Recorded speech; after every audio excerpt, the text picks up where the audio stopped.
making disciples, transforming lives. Shalom semua.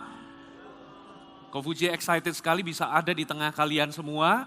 Hari ini adalah momen di mana kita akan merayakan Natal. Ini adalah Auge Christmas kita. Kofuji berharap tahun depan kita akan melihat banyak perkara hebat bisa terjadi di tengah kita. Amin. Judul tema khotbah kali ini adalah Let There Be Light. Mari kita buka sama-sama Kejadian pasal yang ke-1 ayat 1 sampai 4. Kejadian 1 ayat 1 sampai 4. Pada mulanya Allah menciptakan langit dan bumi. Bumi belum berbentuk dan kosong. Gelap gulita menutupi samudera raya dan roh Allah melayang-layang di atas permukaan air. Berfirmanlah Allah, jadilah terang. Inilah kalimat yang menjadi tema hari ini. Let there be light. Lalu terang itu jadi. Allah melihat bahwa terang itu baik. Lalu dipisahkannya lah, katakan dipisahkannya lah. Terang itu dari gelap. And God divided the light from the darkness. Tuhan memisahkan terang itu dari gelap. Saudara, ini adalah sesuatu yang aneh sebetulnya. Kalau kalian jeli, sebetulnya benda-benda penerang, matahari, bulan, bintang dan sebagainya itu belum diciptakan pada hari pertama. Bahkan kenyataannya pada hari pertama itu bumi belum berbentuk. Memang sudah ada air, tapi gelap gulita menutupi atau menguasai samudera raya.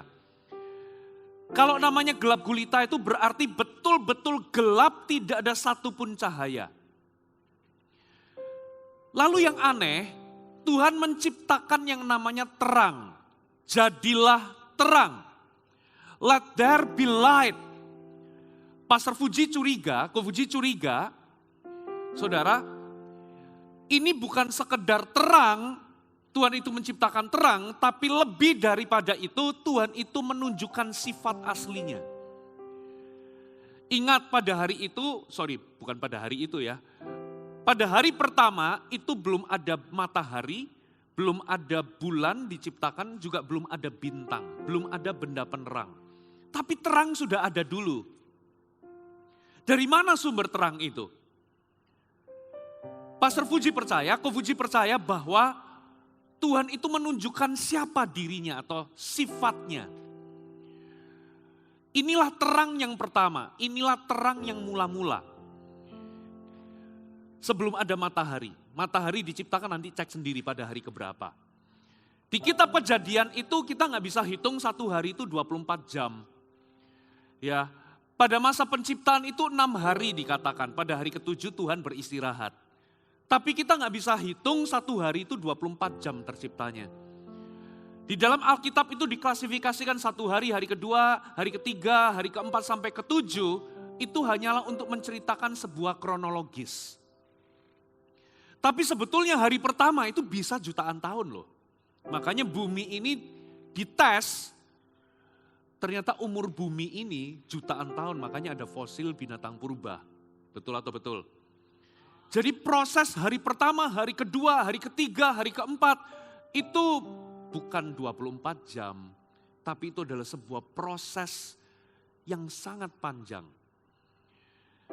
Tapi Alkitab menceritakan bahwa pada hari pertama, let there be light. Tuhan itu menciptakan terang, lalu dikatakan Tuhan itu memisahkan, God divided the light from the darkness. Tuhan memisahkan antara terang dan gelap. Tahukah saudara, ini itu bukan sekedar fenomena alam atau fenomena pemisahan antara, ini bukan fenomena. Ini bukan fenomena galaksi atau fenomena alam, tapi Tuhan itu sedang memisahkan antara terang dan gelap. Itu juga punya arti bahwa Tuhan itu memisahkan antara yang evil dengan good. Mana terang dan mana gelap. Tuhan itu memisahkan mana yang berasal dari sifatnya dan mana yang bukan dari sifatnya. Saudara, tahu nggak definisi gelap itu apa? Definisi gelap itu simple, the absence of light. Gelap itu eksis, itu karena terang itu tidak hadir. Jadi dalam hidupmu, kalau hidupmu itu penuh dengan kegelapan, sebetulnya sederhana. Karena tidak ada terang di situ. Di kamarmu gelap, gelap itu hanyalah muncul ketika terang atau lampunya itu absen atau mati. Makanya ketika dikatakan Tuhan itu memisahkan antara terang dan gelap, memisahkan terang dari gelap, itu sebetulnya Tuhan itu bermaksud ini bukan hanya terjadi sekedar fenomena alam antara terang dan gelap, tapi Tuhan itu bermaksud lebih dalam dari itu. Terang itu saudara alami dalam kehidupanmu secara pribadi. Katakan amin. Nah makanya saudara, karena Tuhan itu menunjukkan sifatnya waktu Tuhan itu perintahkan manusia untuk menguasai bumi dan menaklukkan bumi, sebetulnya Tuhan itu juga memberikan mandat kepada manusia untuk meneruskan sifatnya. Karena Tuhan itu terang, maka manusia itu juga menguasai bumi itu dengan kata lain ada sebuah mandat yang mungkin tersirat di situ adalah Tuhan ingin manusia itu juga bisa memisahkan antara gelap dari terang. Dengan kata lain Tuhan itu ingin manusia itu juga melepaskan terang, katakan amin. Waktu Tuhan hadir, Tuhan memisahkan gelap dari terang itu maksudnya gini, Tuhan itu melepaskan terang. Let there be light. Tapi sayangnya manusia jatuh dalam dosa karena ditipu oleh Lucifer. Sejak manusia jatuh dalam dosa, Lucifer itu malaikat palsu, malaikat yang dia itu iblis yang menyamar sebagai malaikat terang. Bahkan Lucifer itu dikatakan sebagai putra fajar. Ya. Tapi dia itu terang yang palsu. Manusia, Adam dan Hawa waktu itu ditipu sama si jahat. Singkat cerita dia jatuh dalam dosa dan sejak hari itu kegelapan hadir dalam hatinya manusia. Darkness itu hadir dalam kehidupan, dalam hati dan kehidupan manusia.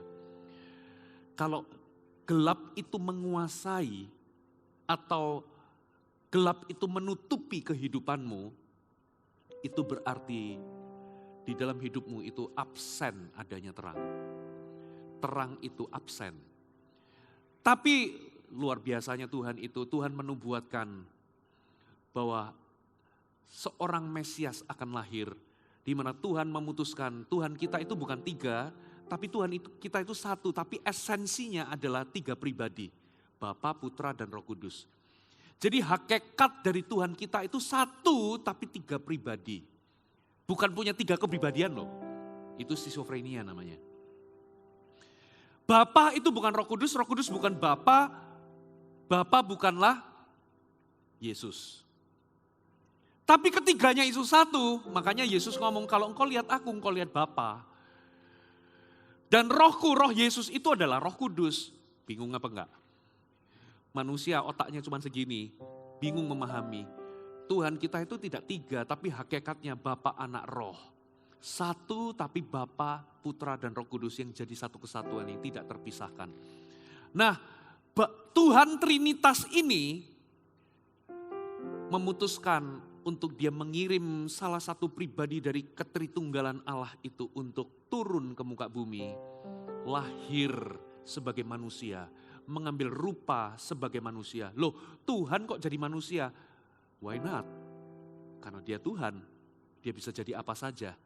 Tuhan menjelma, lahir dalam bentuk manusia, lewat kelahiran normal, tapi kelahirannya itu bukan karena suami dan istri atau pernikahan suami dan istri atau persetubuhan suami dan istri. Tapi dia dikandung oleh karena Roh Kudus, tapi melahirkannya itu normal, 9 bulan lahir. Dikatakan, coba kita baca sama-sama Yohanes pasal yang pertama ayat 1-5. Pada mulanya adalah firman. Firman itu bersama-sama dengan Allah dan firman itu adalah Allah. Ia pada mulanya bersama-sama dengan Allah. Sudah keluar? Oke. Segala sesuatu kita baca sama-sama 1, 2, 3. Segala sesuatu dijadikan oleh dia, 1, 2, 3. Yang semangat anak oke? Oh belum muncul. 1, 2, 3. Yohanes 1 ayat 1-5 ayat yang ketiga bisa dimunculkan. Kita berikan tepuk tangan buat tim kita ya. Oke, kita tunggu ya. Segala sesuatu dijadikan oleh Dia, dan tanpa Dia tidak ada sesuatu pun yang telah jadi dari segala yang dijadikan. Berarti Dia itu pencipta firman ini. Ayat 4, dalam Dia, ya oke. Kita ulangi, 1, 2, 3. Dalam Dia ada hidup, dan hidup itu adalah terang manusia. Ayat 5, kita baca sekali lagi. Terang itu 1, 2, 3. Bercahaya di dalam kegelapan, dan kegelapan itu tidak menguasainya. Jadi ternyata Sang Mesias inilah firman yang telah menjadi manusia, dan dikatakan firman yang telah menjadi manusia itu adalah hidup, dan hidup itu adalah terangnya manusia. Dan terang itu bercahaya dalam kegelapan. Dan kegelapan tidak bisa menguasainya. Saudara, yang namanya gelap itu gak bisa overcome terang. Katakan amin. Kegelapan itu bisa overcome kalau terang itu mulai meredup lalu hilang atau absen. Jadi terang itu sebetulnya gak bisa di overcome atau dikuasai oleh kegelapan. Justru teranglah yang menguasai kegelapan. Nah, Alkitab berkata, saudara, ya dari awal Tuhan itu melepaskan terang, tapi manusia jatuh dalam dosa, muncul kegelapan. Lalu apa yang terjadi? Mesias Yesus Kristus itu lahir ke dunia ini, dan Dialah terang dunia. Katakan amin. Dialah terang dari hidup manusia. Nah, yang luar biasa, saudara, kehadiran Yesus di muka bumi ini waktu Dia mati dan bangkit, sehingga barang siapa yang percaya kepada Yesus, Yesus itu memulihkan panggilan manusia pertama kali, yaitu untuk sama-sama seperti Tuhan melepaskan terang dalam kehidupannya. Saudara gak percaya? Coba kita buka ayatnya ya. Kita buka sama-sama di Yohanes 12 ayat 36. Yohanes 12 ayat 36. Kau Fuji bacakan ya. Percayalah kepada terang itu, selama terang itu ada padamu, supaya kamu menjadi, apa saudara? Anak-anak terang. Dengan kata lain, Tuhan itu bukan hanya menyelamatkan kita, waktu Dia datang ke muka bumi, Dia jalani kehidupan yang harusnya manusia jalani, dan Dia juga jalani hukuman yang harusnya manusia jalani. Lalu Dia mati menyerahkan nyawanya. Dia curahkan darahnya menebus dosa semua manusia, termasuk Anda dan saya. Setelah itu pada hari ketiga, setelah Dia masuk ke alam maut, Dia ambil semua kunci kerajaan maut, lalu tidak ada seorang pun setan yang mampu menghalangi Yesus bangkit dari kubur atau bangkit dari kematian. Dia bangkit, lalu saudara, Dia naik ke sorga. Ya, Dia membuktikan bahwa Dia adalah Tuhan. Lalu Dia menawarkan kepada kita semua, barang siapa yang percaya kepadanya, dosanya diampuni dan beroleh hidup yang kekal. Katakan amin. Tapi setelah itu, Tuhan itu bukan hanya mengampuni dan membebaskan kita, tapi ternyata Tuhan itu juga memulihkan panggilan kita yang semula, yang dulunya Tuhan itu berikan di masa-masa penciptaan, tapi yang kemudian itu hilang gara-gara manusia jatuh dalam dosa. Apa panggilan itu?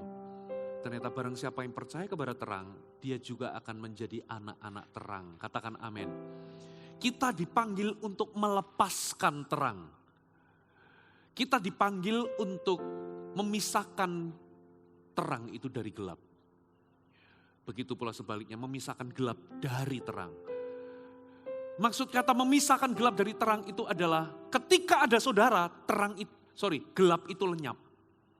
Dimanapun kalian berada, panggilan Tuhan atas hidupmu adalah melepaskan terang. Amin.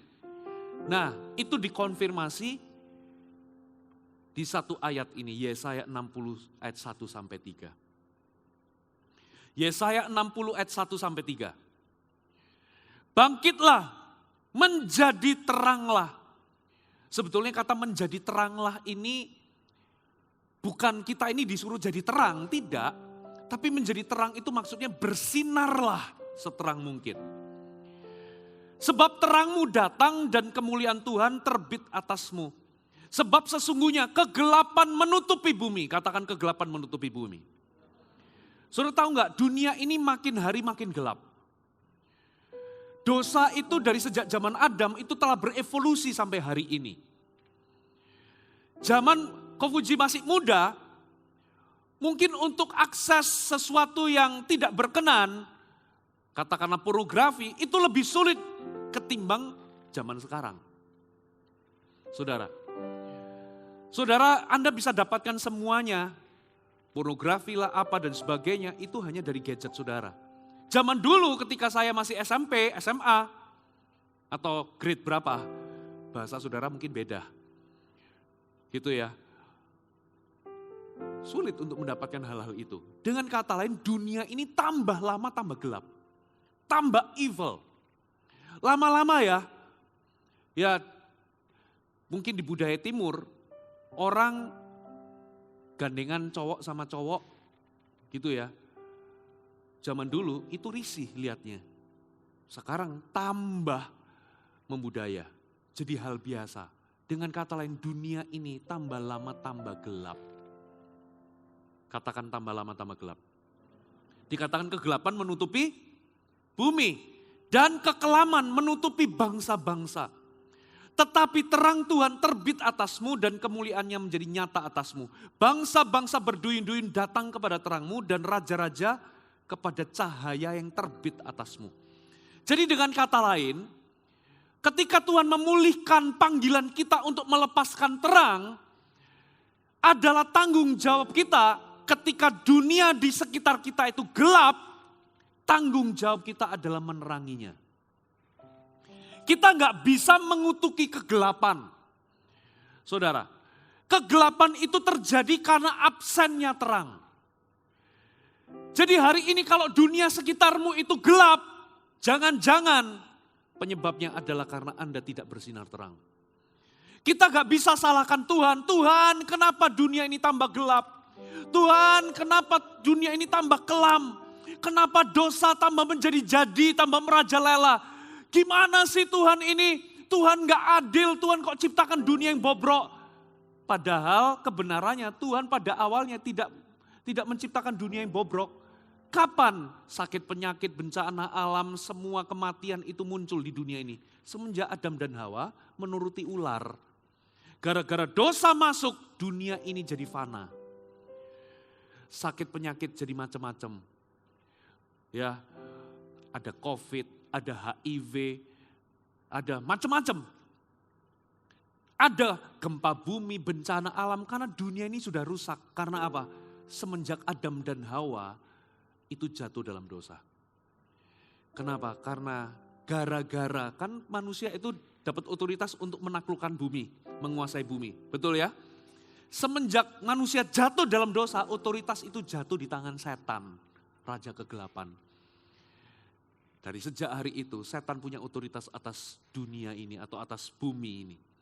Makanya ada sakit penyakit, ada kejahatan, ada peperangan di sana sini, ada pertumpahan darah, ada bencana alam karena memang dunia ini sudah rusak karena dosa. Tapi kabar baiknya Tuhan sediakan Yerusalem baru nanti, langit dan bumi yang baru. Ada amin?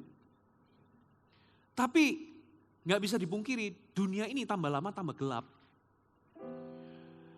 Nah, siapa yang dipanggil untuk menerangi? Nggak lain, nggak bukan. Kalau saudara sudah terima Yesus, itu adalah tanggung jawab kita. Jadi hari ini, kalau dunia di sekitarmu itu gelap, jangan salahkan Tuhan. Dan jangan kutuki kegelapan. Kenapa kegelapan itu menguasai? Simple, karena terang itu absen. Tengok kanan kiri, lebih tepatnya karena kamu absen. Tengok kanan kiri. Siapa anak-anak terang? Kita semua. Karena kita absen. Coba kita baca sama-sama Matius pasal yang masih bersama Kofuji, amin. Matius pasal yang ke-5. Kita baca ayat yang ke-14. Matius 5 ayat 14, 15, 16. Ayat 14, kamu adalah terang dunia. ada kata kamu adalah. Ini menunjukkan yang pertama, itu menunjukkan identitasmu. Identitas kita. Tuhan itu kasih identitas, kamu adalah terang. Alkitab atau Tuhan itu gak pernah ngomong, jadilah terang. Enggak. Tapi kamu adalah terang. Kalau kamu adalah, itu berarti itu adalah sebuah kenyataan tentang siapa dirimu. Kalau saya bilang kamu adalah kucing. Kucing itu gak perlu berusaha jadi kucing. Karena dia sudah kucing. Do you mudeng? Kamu adalah monyet. Aduh, kayaknya gak enak. Kamu adalah kucing aja deh. Atau apa? Kamu adalah, gak usah lah ya. Kalau kita berkata bahwa kamu adalah manusia, Anda gak perlu berusaha jadi manusia. Karena memang kalian adalah manusia. Jadi kata kamu adalah terang, itu menunjukkan Tuhan itu memberikan identitas bahwa engkau itu adalah terang. Identitasmu itu terang, kalian gak perlu berusaha untuk menjadi terang. Kalian gak perlu berusaha untuk menjadi lampu karena saudara adalah lampu atau pelita itu. Amin. Nah masalahnya begini, banyak orang Kristen itu gak sadar bahwa dirinya itu terang. Saudara, banyak problem itu terjadi itu sebetulnya karena krisis identitas. Khususnya bagi kalian yang usianya itu usia remaja. Usia 12, 13, 14, 15, 16, 17. Itu adalah masa peralihan dari anak-anak menjadi orang yang lebih dewasa. Nah di momen-momen di usia itu, saudara itu terjadi yang namanya krisis identitas. Kalian bertanya-tanya di hatimu, aku ini siapa sih? Anak kecil atau udah gede sih? Makanya kalian kadang-kala salah bersikap terhadap orang tua. Gitu ya. Kalian salah bersikap karena apa? Di satu sisi kalian gak mau diperlakukan sebagai anak kecil, tapi tingkahmu kayak anak kecil. Betul gak? Di satu sisi gitu ya, kalian ini memang sudah gede, memang sudah besar, tapi cara berpikirnya kadang masih belum bisa bertanggung jawab seperti orang besar. Betul nggak? Nah disitulah kalian jadi konflik, aku ini apa sih? Aku nggak mau dianggap anak kecil, tapi kelakuannya kayak anak kecil. Gitu loh. Aku ini siapa? Krisis, lalu kalian cari jati diri. Karena kalian ingin dianggap sebagai orang dewasa. Beberapa orang itu salah kaprah. Mereka mencoba dengan merokok. Wah, kancing dibuka. Merokok. Wah ini kalau merokok itu kamu dewasa men. Kamu hebat. Gitu ya. Lalu apa? Oh kalau mau dianggap dewasa itu, kalau mau dianggap sebagai orang gede, pacaran ganti-ganti. Pacaran, hidupnya hanya untuk pacaran. Makanya banyak orang hancur. Kenapa? Krisis identitas. Begitu pula dengan orang Kristen. Orang Kristen itu terang. Anak-anak terang. Tapi kenapa kelakuannya tidak menunjukkan dia itu bisa bersinar? Karena dia krisis identitas. Dia orang Kristen tapi dia gak percaya bahwa dia itu adalah terang. Makanya hari ini Kouji mau kasih di dalam pewahyuan Roh Kudus dalam nama Yesus. Engkau adalah terang. Engkau adalah terang. Ada amin? Engkau bukan anak kegelapan. Kalau kalian sudah terima Yesus, nature dan sifatmu itu adalah terang. Mewarisi sifatnya Tuhan. Let there be light. Karena dia itu terang. Amin. Nah bayangkan kalau kalian itu nggak tahu. Contoh ya, kita ini waktu kita terima Yesus, kita ini jadi warga negara sorga. Ya, kita itu pindah dari kerajaan gelap menuju kerajaan terang. Tapi banyak orang Kristen cara hidupnya itu masih cara hidup duniawi. Cara hidup kerajaan gelap. Karena dia gak sadar bahwa siapa dirinya di dalam Tuhan. Kalian adalah terang. Jangan mau dikibuli. Tahu gak gimana sih caranya menjinakkan singa? Saudara, ada banyak singa itu jadi jinak karena dia percaya bahwa dirinya kucing. Waktu dia ngaca, dia melihat kucing, padahal dia itu singa. Kalau saudara percaya, kalau singa itu percaya bahwa dirinya adalah kucing, makanya dia nggak bisa mengaum. Makanya dia nggak bisa, ketika dia lihat ada anjing lewat atau serigala lewat, dia lari. Tapi kalau dia tahu siapa dirinya, maka dia akan tampil sebagai orang yang berani. Kau Puji mau tengok kanan kiri sekali lagi ya. Ngomong begini, tunjuk batang hidungnya, tatap wajahnya dengan tatapan tajam, ngomong kamu adalah terang.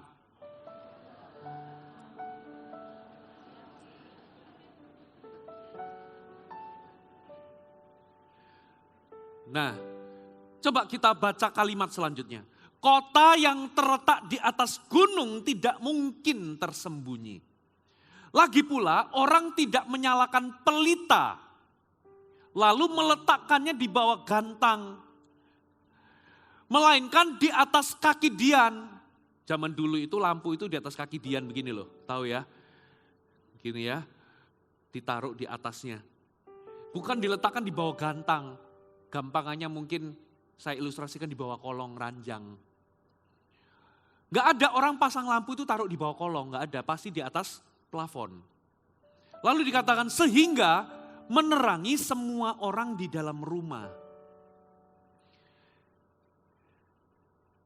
Jadi apa maksud dari sini? Berarti selain ada identitas, ternyata ada tujuan.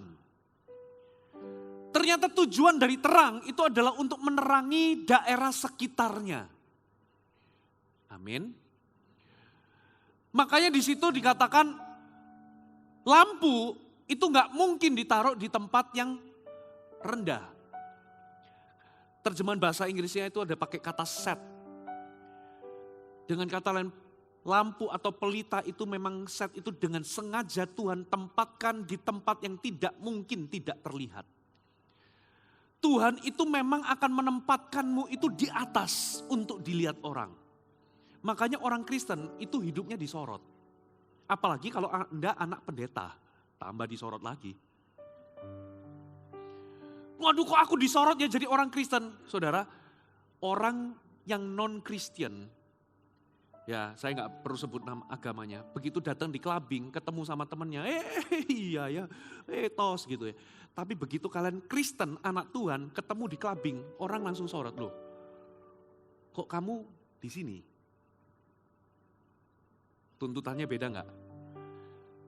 Karena memang kalian itu didesain jadi apa? Jadi anak terang.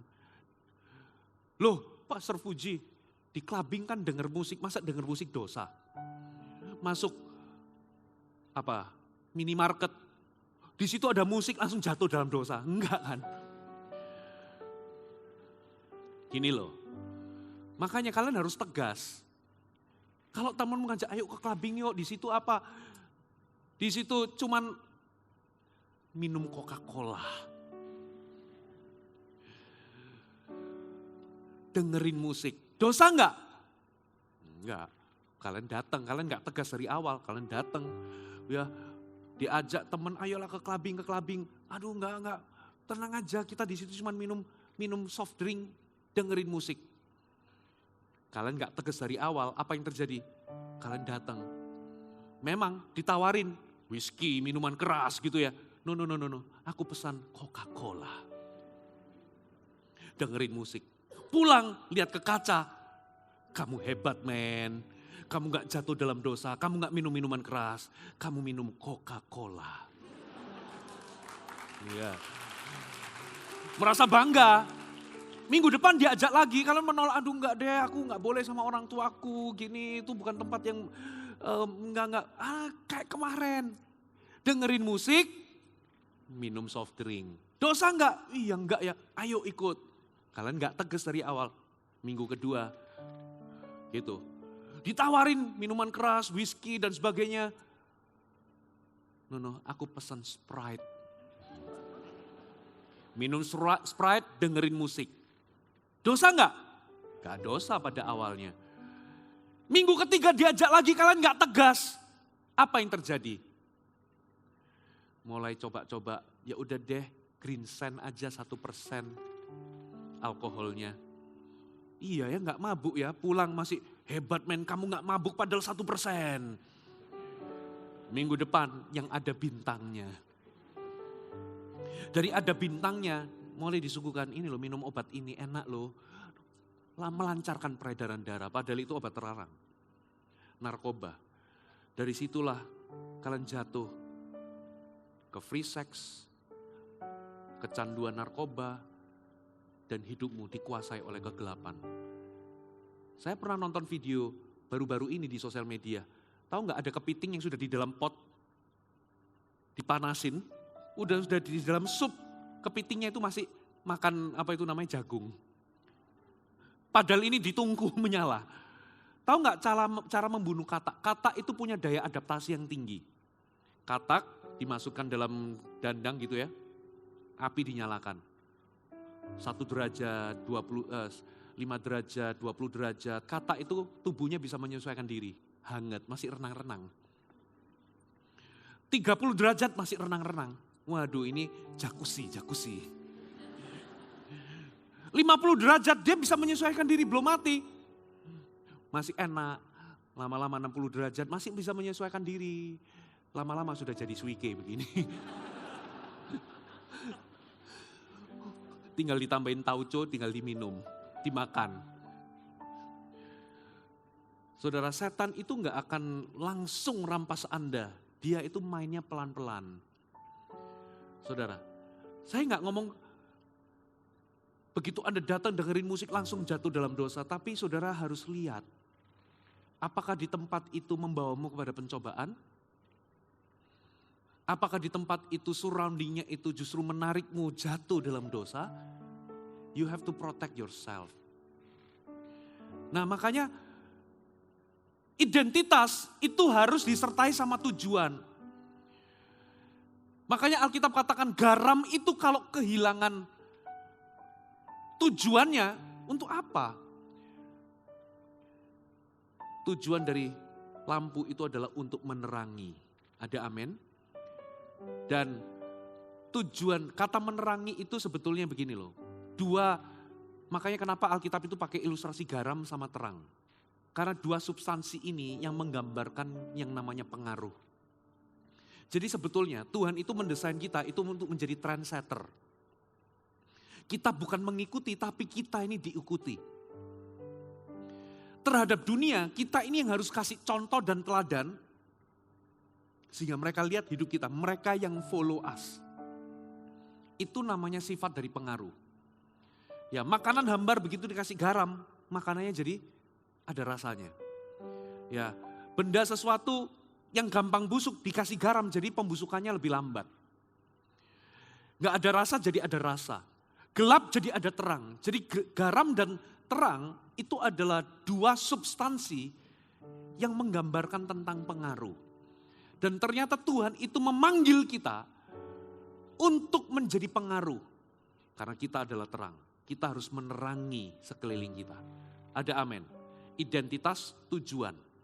Lalu yang terakhir, coba kita baca ayatnya, kalimat terakhir ayat 16. Demikianlah hendaknya terangmu bercahaya di depan orang.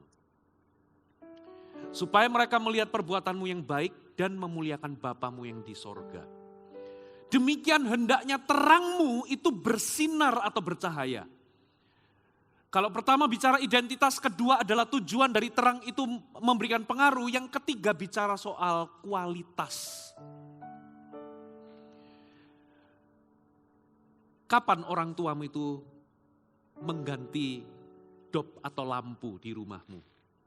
Ketika dop itu mati, betul nggak? Atau kalau nggak mati, suram, kehilangan kualitasnya. Maka lampu itu akan diturunkan. Makanya Alkitab juga ngomong, garam itu kalau kehilangan keasinannya tidak ada lagi gunanya selain dibuang dan diinjak orang.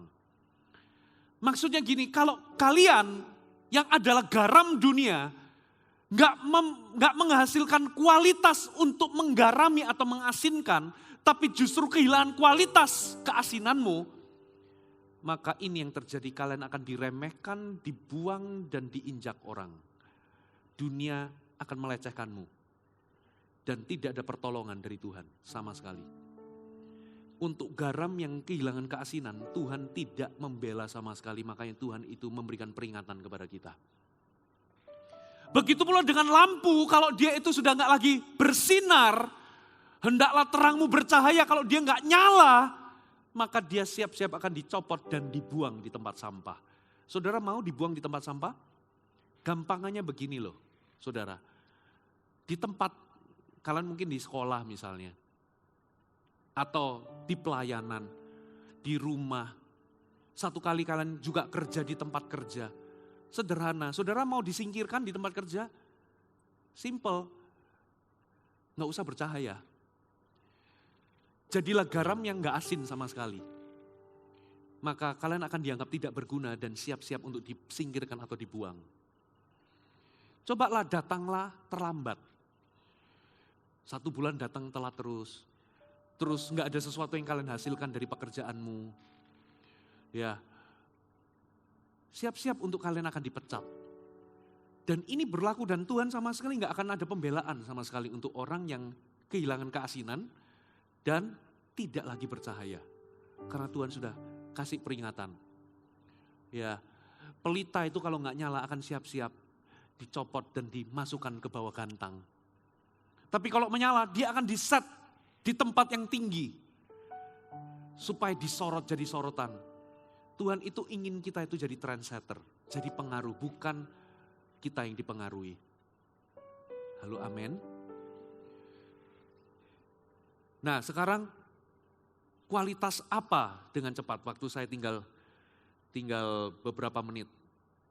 Ya, coba kita baca sama-sama 1 Yohanes 5 ayat 1 sampai 5. Ada 3 kata kerja di sini. 1 Yohanes 5 ayat 1 sampai 5. Setiap orang yang percaya bahwa Yesus adalah Kristus lahir dari Allah. Setiap orang yang mengasihi Dia yang melahirkan, mengasihi juga Dia yang lahir daripadanya. Inilah tandanya bahwa kita mengasihi anak-anak Allah, bahwa apabila kita mengasihi Allah, lingkari kata mengasihi Allah. Serta melakukan perintah-perintahnya, sebab inilah kasih kepada Allah, yaitu bahwa kita menuruti perintah-perintahnya. Katakan mentaati atau menuruti perintah-perintahnya. Yang pertama mengasihi Allah, kedua mentaati atau menuruti perintah-perintahnya. Perintah-perintahnya itu tidak berat sebab semua yang lahir dari Allah mengalahkan dunia. Yang ketiga tulis mengalahkan dunia. Ada 3 kata kerja di sini, mengasihi, menuruti, dan mengalahkan. Katakan sama-sama, mengasihi, menuruti, dan mengalahkan. Gimana caranya kita ini nggak kehilangan kualitas? Yang pertama, mengasihi Tuhan. Saudara, gereja Efesus itu banyak perbuatan baik tapi dicela sama Tuhan. Apa yang dicela dari gereja Efesus? Gereja Efesus tidak dicela karena kurang berdoa, karena kurang pelayanan, tidak. Tapi yang dicela itu adalah karena gereja Efesus kehilangan kasih mula-mula. Dengan kata lain, apapun yang kita lakukan itu sebetulnya harus lahir dari kasih. Kalau hari ini kalian ke gereja, melayani jadi CGL, repot-repot mungkin jadi pemain musik, jadi worship leader, bahkan hari Minggu itu mungkin double-double pelayanannya. Tadi ada teman-teman yang saya lihat itu S-Pro, tadi pagi tugas, sekarang masih tugas lagi. Kofuji juga hari-hari ini tambah capek. Ya hari ini, kemarin malam ada di Bekasi, pagi tadi ada khotbah di gathering Natal dari pendoa, ini khotbah AOG, setelah khotbah AOG nanti malam ini, Kofuji ada khotbah di Natalnya family, di Hall B nanti. Lalu besok pagi 5 kali kebaktian, capek enggak? Capek. Dan itu akan jadi berat kalau saya lakukan itu out of love, bukan karena saya cinta sama Tuhan. Makanya baca Alkitab, doa, ya berpuasa, melayani itu akan jadi berat kalau kalian gak jatuh cinta sama Tuhan. Tapi kalau kalian jatuh cinta sama Tuhan, kalian itu lahir karena itu cinta, gak ada yang berat karena cinta. Halo, amin. Kadangkala saya capek-capek begitu ya, pulang itu capek, kepengennya istirahat, rebahan begitu ya. Tiba-tiba anak saya yang paling kecil di waktu beberapa tahun yang lalu itu kepengen mainan, Pak ayo main apa itu namanya, pesawat-pesawatan. Aduh badan ini capek.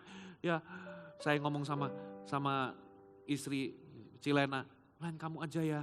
Aduh aku juga capek, aku mau kerjaan tugas gini. Akhirnya apa? Karena saya cinta sama anak saya, secapek apapun akhirnya saya bangun, lalu ngajak main. Karena apa? Cinta, katakan cinta. Waktu 2 anak saya yang perempuan, masih kecil-kecil dulu, mungkin mereka udah lupa. Ya pulang malam-malam, sukanya kalau udah nyampe di rumah, entah itu pura-pura tidur atau enggak, atau masih bangun. Kebanyakan kalau nyampe di rumah dua-duanya tidur. Papanya ini udah capek, mesti gendongin dua-duanya. Ya, dua-duanya tak gendong begini, naik ke kasur itu masih saya usap-usap, tak cium-cium. Kok gak berat ya? Kenapa gak berat? Karena cinta. Makanya kalau kalian gak mau kehilangan kualitas, yang pertama segala sesuatu yang kalian lakukan itu motivasinya satu. Karena kalian mencintai Tuhan atau mengasihi Tuhan. Makanya gereja Efesus yang dicela itu bukan karena kurang doa, kurang pelayanan, kurang ini. No. Karena kamu meninggalkan cinta kepada Tuhan. Cinta yang semula-mula. Halo amin. Dan ciri khasnya Tuhan atau anak-anak Tuhan. Ciri khasnya Tuhan. Tuhan itu bukan sekedar bisa mencintai, tapi Tuhan itu adalah cinta. God is love. Tuhan itu kasih. Tuhan itu bukan hanya mampu mengasihi, tapi lebih daripada mampu mengasihi, dia adalah kasih itu sendiri. Karena dia adalah kasih, maka satu kualitas yang utama adalah kita juga mengasihi Tuhan. Dari mana kita bisa mengasihi Tuhan? Firman Tuhan 1 Yohanes itu berkata, kita ini bisa mencintai Tuhan atau mengasihi Tuhan, itu karena Tuhan terlebih dahulu mengasihi kita. Dari mana sumber kita ini bisa mengasihi Tuhan? Itu karena Tuhan itu terlebih dahulu mengasihi kita. Amin. Kita hanya gak sadar aja. Hari ini kalau kalian jalan, ya kalian tuh harusnya ditabrak sama mobil, tiba-tiba ada orang dorong menyelamatkan. Dan gara-gara mendorong dan menyelamatkan Anda, orang itu yang ketabrak lalu mati. Kalian kan merasa beruntung kan, merasa thank you, harusnya aku yang mati tapi dia yang mati. Kalian sadar ada orang yang mati bagimu hari itu. Tahu nggak sebetulnya kebenaran yang sama? Ya, hanya terjadinya itu nggak di depan mata kalian. Sebetulnya Tuhan itu mati buat kita semua. The reason why Yesus itu naik di atas kayu salib itu sebetulnya mati untuk setiap kepala, setiap nama, pribadi lepas pribadi hari ini. Sayangnya itu kejadiannya nggak di depan mata kita. Kalau itu terjadinya di depan mata kita, ada orang yang gantikan nyawa bagi kita, kita mungkin lebih sadar. Dan gara-gara itu, kita akan jadi mati-matian. Kalau kalian lihat orang tuamu itu gantikanmu misalnya, misal ya. Kalian itu misalnya gagal ginjal dan orang tuamu itu rela memberikan ginjalnya kepadamu. Dan gara-gara memberikan ginjal kepadamu, mungkin orang tuamu meninggal di depan matamu. Oh saudara, atau mungkin gak meninggal tapi jadi sakit-sakitan. Saya percaya Anda akan sayangnya sama orang tua itu. Orang tuamu akan melebihi daripada sebelum-sebelumnya. Karena kalian sadar bahwa orang tuamu itu rela mati bagimu. Karena di depan mata orang tuamu berkorban bagimu. Sebetulnya kebenaran yang sama.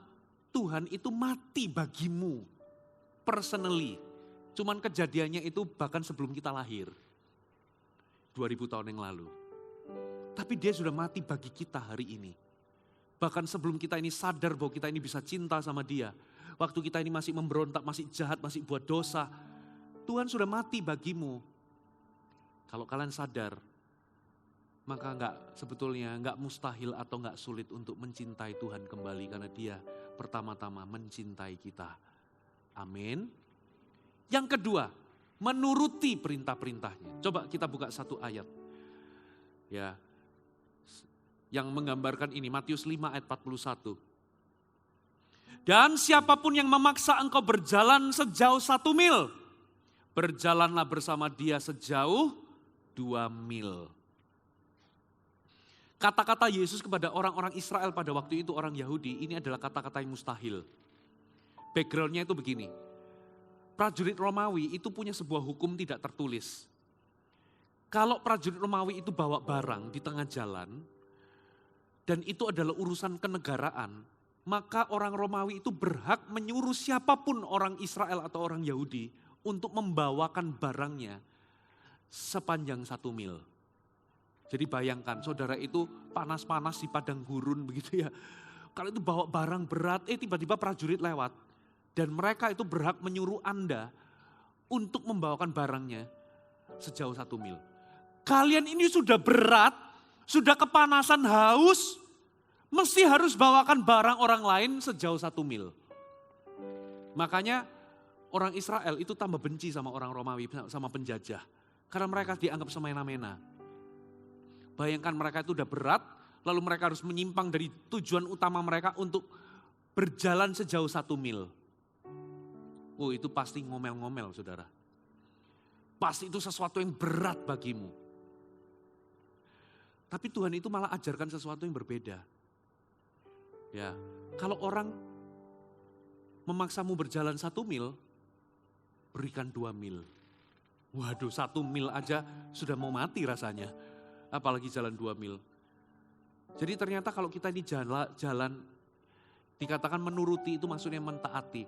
Kalau kita ini nggak ngomel, nggak menggerutu, ya kita jalani itu dengan sikap yang baik, pasti 1 mil itu sebetulnya orang Israel jalan 1 mil itu mampu. Mereka itu zaman dulu kan nggak ada mobil ya, kemana-mana kalau nggak naik onta ya jalan kaki. Jadi sebetulnya 1 mil itu 1,6 kilo kalau nggak salah ya. Koreksi saya kalau salah. Itu nggak jauh jalan segitu. Kalau itu dijalani dengan sukacita tanpa ngomel, pasti itu akan mudah. Bahkan memberikan ekstra, katakan ekstra 1 mil. Ekstra 1 mil. Nah, kualitas kedua ini, Kofuji ingin kalian itu bersinar terang itu dengan berani memberikan ekstra, katakan ekstra. Dengan cara demikianlah kalian itu bercahaya. Ekstra maksudnya ekstra itu gimana? Belajarlah bekerja memberikan ekstra, bekerja ekstra lebih keras. Ya, memberikan waktu ekstra. Menyumbangkan pikiran ekstra. Memberi ekstra kepada pekerjaan Tuhan. Kalau kalian itu tambahkan ekstra-ekstra tadi, saya percaya kalian itu akan jadi orang yang terus dipromosi sama Tuhan. Ada amin? Di dalam pelayanan saya juga gak mau hitung-hitungan. Ya, hari ini job desk saya itu saya memberikan ekstra lebih daripada apa yang di job desk-kan dalam pelayanan saya atau dalam pekerjaan saya. Karena saya memberikan ekstra, makanya Tuhan itu tambahkan kapasitas dan tambahkan berkat. Gara-gara saya berikan ekstra, saya hari ini keliling lebih banyak lagi, lebih sibuk daripada biasanya. Karena memberikan ekstra. Kalau kalian tipenya orang-orang yang memberikan ekstra, ya dan pekerjaanmu itu excellent, makanya kalian akan diangkat tinggi. Makin tinggi, semakin nyala terang makin tinggi diangkat. Halo amin. Itu namanya excellent. Kalau gini loh, anak Tuhan itu harusnya punya appetite atau nafsu untuk mengejar excellent. Kalau dulu waktu kalian hidup dalam gelap, kalian itu mengerjakan perbuatan dosa itu dengan apa ya, semangat, dengan appetite, buat dosa ini, buat dosa itu, ya dengan bersemangat. Harusnya ketika kalian pindah dari gelap menuju terang, harusnya kalian juga punya appetite atau nafsu yang besar untuk mengejar excellent. Halo amin.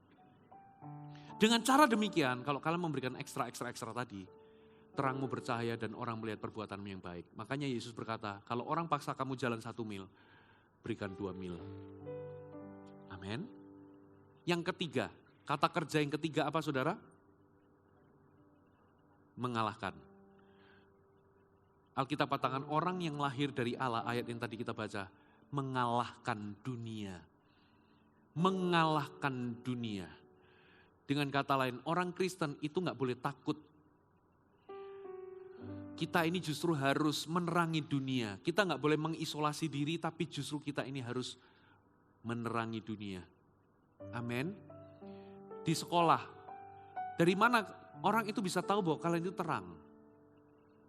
Simple, kalian itu problem solver atau problem maker. Kalian itu bagian dari solusi atau bagian dari masalah.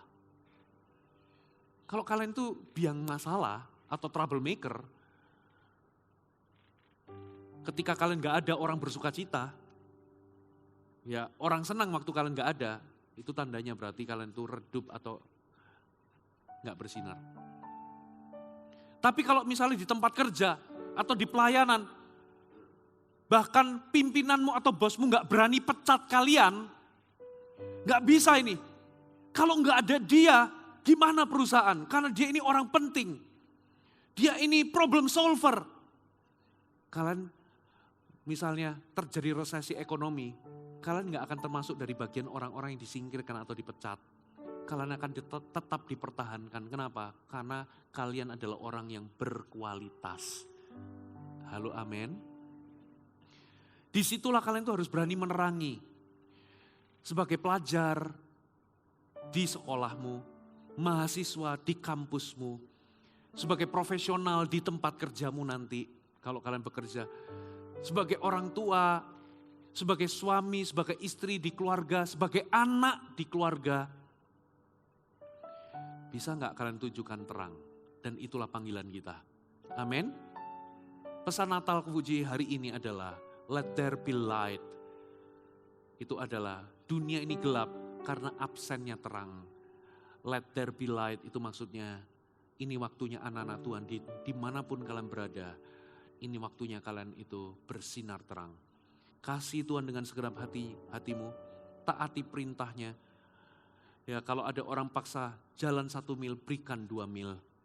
Dan yang ketiga, kalahkan dunia, taklukkan dunia itu bukan berarti kita perang-perang sama dunia. Tapi lebih dari itu, kita betul-betul bersinar terang, betul-betul menguasai dunia.